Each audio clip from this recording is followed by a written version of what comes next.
നമസ്കാരം. കേരളത്തിലെ സമീപകാല അയൽപ്പക്ക കൊലപാതകങ്ങളിൽ ഏറ്റവും ഒടുവിലായി ഇരകളായവരാണ് നെന്മാറ ഇരട്ട കൊലപാതകത്തിലെ അമ്മയും മകനും. ഏതാനും ദിവസങ്ങൾക്ക് മുൻപ് എറണാകുളത്ത് ഒരു കുടുംബത്തിലെ 3 പേരെയാണ് അയൽവാസിയായ യുവാവ് നിഷ്കരുണം വെട്ടിക്കൊലപ്പെടുത്തിയിരുന്നത്. ഇത്തരത്തിലുള്ള വാർത്തകൾ പ്രതിദിനം വന്നുകൊണ്ടിരിക്കുമ്പോൾ ആശങ്കയിലാണ് മലയാളികൾ ഇന്ന് കേരളത്തിൽ ജീവിക്കുന്നത്. ഈ അവസരത്തിൽ പ്രൊഫസർ പ്രസാദ് പോൾ സമൂഹ മാധ്യമങ്ങളിൽ പങ്കുവച്ച ഒരു പോസ്റ്റാണ് വലിയ രീതിയിൽ ശ്രദ്ധിക്കപ്പെടുന്നത്, സമൂഹത്തിൽ ചർച്ചയായിക്കൊണ്ടിരിക്കുന്നത്. നമുക്കെതിരെ ഉണ്ടാകുന്ന ഭീഷണികളോട് അതേ രീതിയിൽ പ്രതികരിക്കാൻ നമ്മളുടെ അന്തസ്സും സംസ്കാരവും അനുവദിക്കുന്നില്ലെങ്കിൽ അവിടെ നിന്നും ഓടി രക്ഷപ്പെടുക എന്നുള്ളതാണ് ഒരേ ഒരു മാർഗം എന്നാണ് പ്രസാദ് പോൾ വ്യക്തമാക്കുന്നത്. പടവെട്ടുക അല്ലെങ്കിൽ പലായനം ചെയ്യുക എന്നീ 2 മാർഗങ്ങൾ മാത്രമാണ് മനുഷ്യരടക്കം ലോകത്താകമാനമുള്ള ജന്തുക്കൾക്കും ഭീഷണികളെ നേരിടാനായി ഉള്ളതെന്ന് അദ്ദേഹം അഭിപ്രായപ്പെടുന്നുണ്ട്. നെന്മാറയിലെ കുടുംബത്തിനുണ്ടായ അതേ രീതിയിൽ തനിക്കുണ്ടായ ഒരു ഭീഷണിയെ താൻ നേരിട്ടതിനെ കുറിച്ചും പ്രസാദ് പോൾ വ്യക്തമാക്കുന്നുണ്ട്.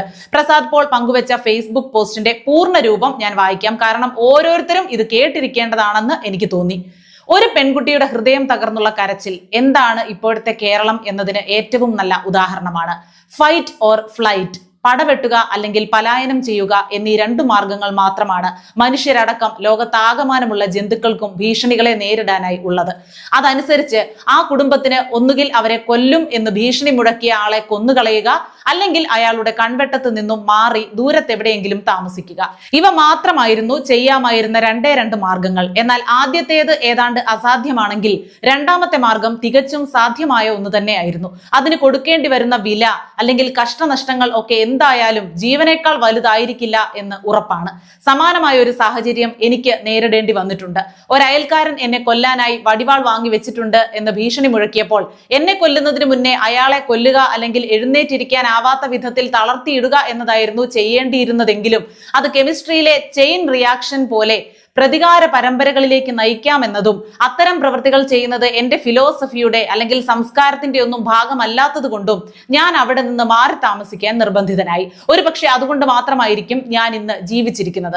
ഇന്നിപ്പോൾ കേരളത്തിലെ ബഹുഭൂരിപക്ഷം ജനങ്ങളും വല്ലാത്ത അഗ്രസീവ് മുഖം അല്ലെങ്കിൽ ശരീരഭാഷ ഉള്ളവരാണ്. അതുമാത്രമല്ല, അനിഷ്ടമായ എന്തെങ്കിലും ഒരു വാക്ക് സംസാരിച്ചാൽ ഉടനെ കുത്തി മലർത്തുക, വെട്ടിക്കൊല്ലുക തുടങ്ങിയ അതിമൃദുവായ പ്രതികരണങ്ങൾ മാത്രമേ പ്രതീക്ഷിക്കാനുമാവൂ എന്ന അവസ്ഥയിലേക്ക് ഏറെ മുന്നേറി അല്ലെങ്കിൽ അതിലും നമ്പർ 1 ആയി.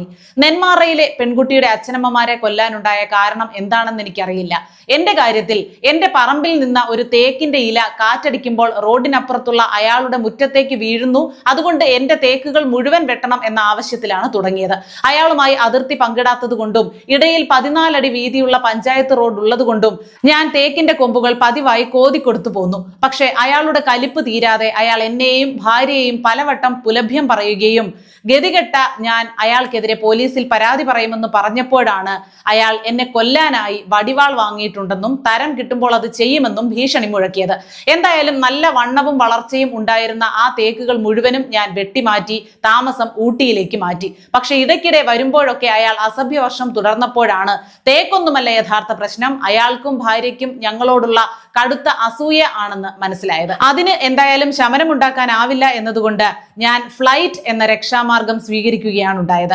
എന്റെ അനുഭവത്തിൽ നിന്ന് ഒരു കാര്യം ഉറപ്പായും പറയാം. നിങ്ങളെ ഒരാൾ നിരന്തരമായി പ്രത്യേകിച്ച് കാരണമൊന്നുമില്ലാതെ അസഭ്യം പറയുകയോ കൊല്ലുമെന്ന് ഭീഷണിപ്പെടുത്തുകയോ ചെയ്യുകയാണെങ്കിൽ അതേ നാണയത്തിൽ പ്രതികരിക്കാൻ നിങ്ങളുടെ സംസ്കാരം അല്ലെങ്കിൽ അന്തസ് ഇതൊക്കെ അനുവദിക്കുന്നില്ലെങ്കിൽ ഓടി രക്ഷപ്പെടുകയാണ് ഉറപ്പായും നല്ലത്.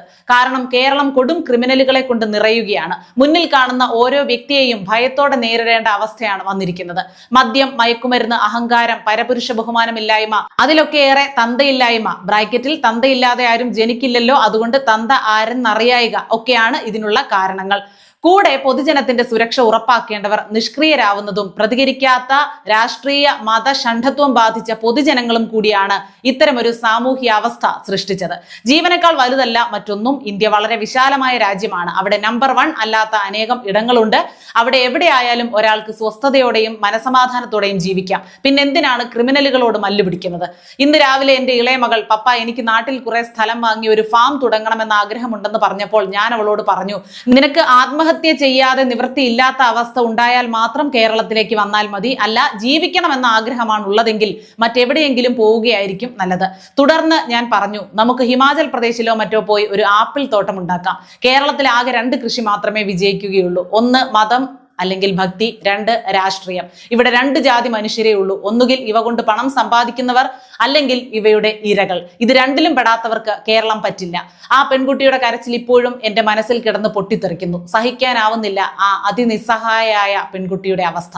ഇതാണ് ഇന്നത്തെ കേരളം. അദ്ദേഹത്തിന്റെ ഫേസ്ബുക്ക് പോസ്റ്റിന്റെ പൂർണ്ണ രൂപമാണ് ഞാൻ വായിച്ചത്. ഈ വാക്കുകളിൽ കൂടുതലായി ഒന്നും കൂട്ടിച്ചേർക്കാനില്ല. പറയേണ്ടതെല്ലാം തന്നെ അദ്ദേഹം പറഞ്ഞു കഴിഞ്ഞു. വളരെ ശരിയായിട്ടുള്ള കൃത്യമായ കാര്യങ്ങൾ തന്നെയാണ് പറഞ്ഞത്. ഇന്നത്തെ കേരളത്തിന്റെ അവസ്ഥയെ സഹതാപത്തോടെയല്ല, ഭയത്തോടെയാണ് നമ്മളൊക്കെ ഇന്ന് നോക്കിക്കാണുന്നത്. എല്ലാം വിട്ടെറിഞ്ഞ്, എല്ലാം വിറ്റുപിറക്കി ഇവിടെ നിന്നും ഓടിപ്പോകാനും സാധിക്കാത്ത രീതിയിൽ കുടുങ്ങിക്കിടക്കുന്ന മനുഷ്യരും ഒരുപാടാണ്. എല്ലാവർക്കും അതിനുള്ള സാഹചര്യമൊന്നും ഉണ്ടാവില്ല എന്നത് ശരിവെക്കെ തന്നെ ഇദ്ദേഹം പറഞ്ഞതിൽ 90% കാര്യങ്ങളും നമുക്ക് യോജിക്കാവുന്നതാണ്, ചിന്തിക്കാവുന്നതാണ് എന്ന് വ്യക്തിപരമായി അഭിപ്രായപ്പെടാൻ ഞാൻ ആഗ്രഹിക്കുന്നു. നമ്പർ 1 ആയ കേരളം മാത്രമല്ല, ഇന്ത്യയിൽ ഒരുപാട് ഇടങ്ങളുണ്ട്. ഇനി ഇന്ത്യക്ക് പുറത്ത് സാധ്യതയുള്ളവരാണെങ്കിൽ അവിടെയും മനസമാധാനമായി ഉള്ളതുകൊണ്ട് ജീവിക്കാൻ പറ്റുന്ന ഒരുപാട് ഇടങ്ങൾ ലോകത്തുണ്ട് എന്ന് തിരിച്ചറിയുക. നമ്മുടെ നാട് എന്ന് ശാഠ്യം പിടിക്കുന്നതിൽ യാതൊരു അർത്ഥവുമില്ലാതെ വരുന്നു.